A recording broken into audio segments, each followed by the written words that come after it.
Usability Heuristics. My name is Ahmad Manzoor and I'll be guiding you through what these heuristics essentially mean and how and any examples on how they may occur in real life design applications. So starting off, the usability heuristics consist of 10 set heuristics. All of these 10 heuristics are used by designers collectively in order to create efficient and easy to use applications and overall designs which can be used by any user groups. So starting off, the first one we have is the visibility of system status.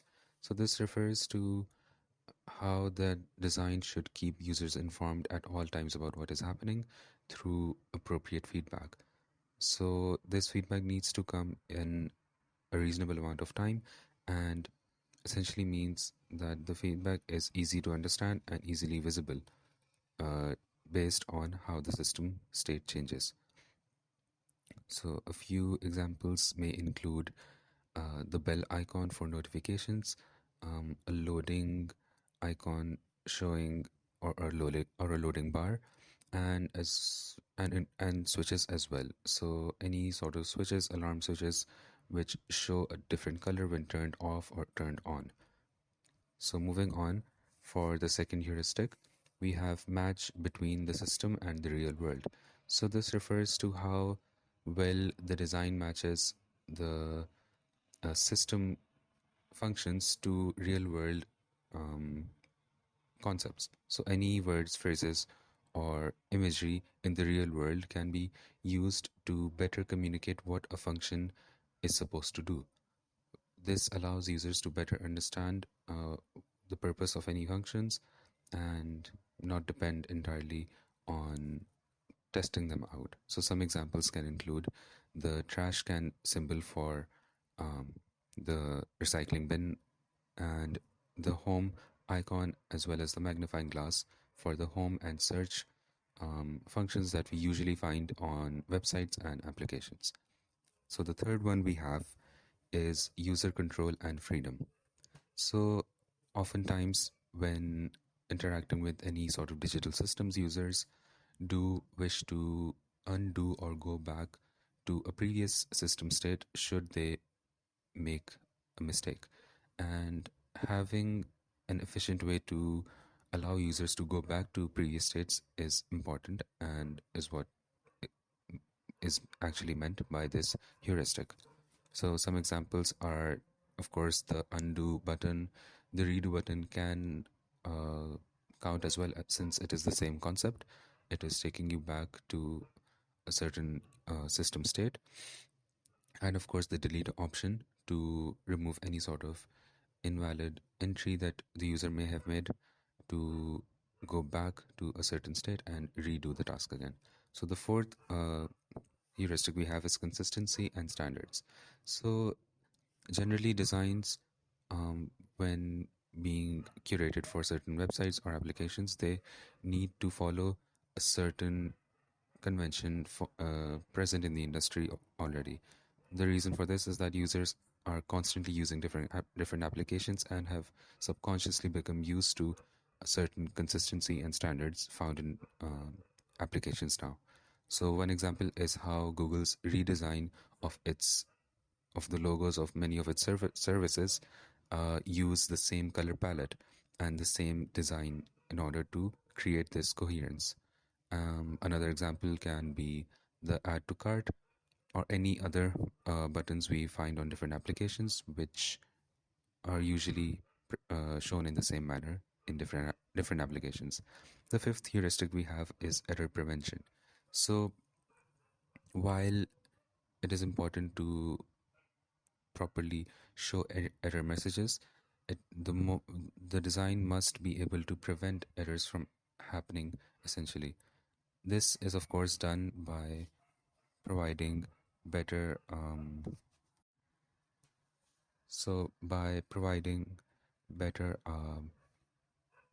feedback to prevent users from entering invalid data. Some examples can be the squiggly lines we usually see in grammatical errors, as well as error messages which may occur when our passwords may be too short or may be using invalid characters. The next heuristic we have is recognition rather than recall.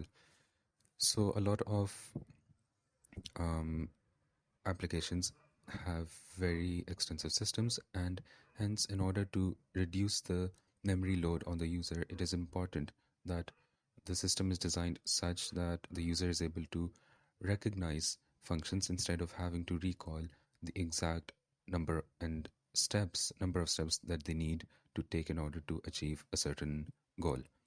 Some examples can be how Google, the search bar on Google can give previously searched results, and how on Spotify and other music streaming platforms we can see recently played songs or even videos on YouTube, which allows us to recognize what we have been doing previously instead of having to recall any systems that we have visited before. Our next heuristic is flexibility and efficiency of use. This heuristic essentially means any shortcuts. So, shortcuts are usually something which is more adapted by expert users. Once a person who is a novice keeps using a certain system, they are able to uh, identify new shortcuts which can speed up their process. So, and these shortcuts can be helpful for both new users and experienced ones as well. Examples in this heuristic can be the favorites options we see in the search functions on our mobile phones, as well as the simple copy paste functions that we use on a daily basis for text or images. The next heuristic we have is aesthetic and minimalistic design.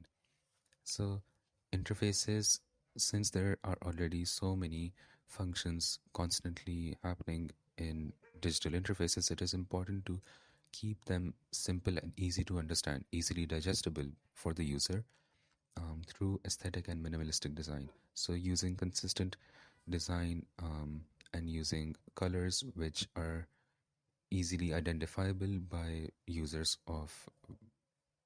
any users, regardless of whether they suffer from color blindness or not. So, examples can be the very simple search functions we find on web designs, as well as the usual login or sign up windows that we see, which have the login or sign up buttons highlighted in a brighter color in order to make it easy to understand what the function is supposed to be doing. Our next heuristic is helping users with errors. So while error messages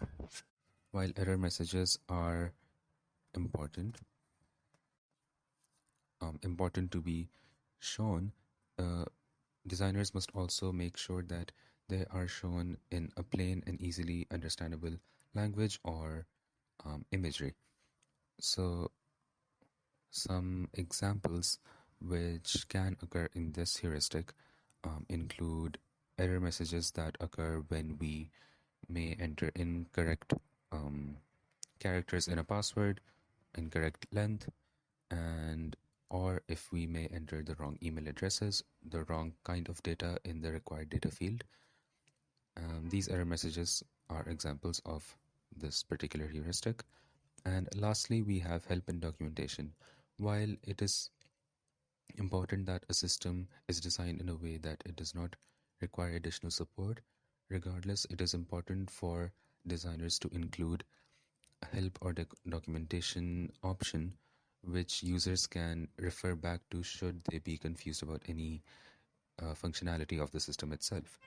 Some examples that can occur in this particular heuristic include the user guides we may find online for iPhone, Samsung, or any other phone company, as well as the FAQ or frequently asked questions about sections, etc., on websites.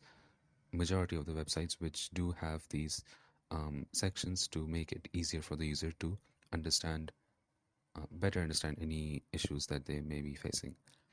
And yeah, all of these 10 usability heuristics together um, make sure that any system which is designed by designers, programmers, etc., is made in such a way that it is easy to use and efficient to use by users of any demographics.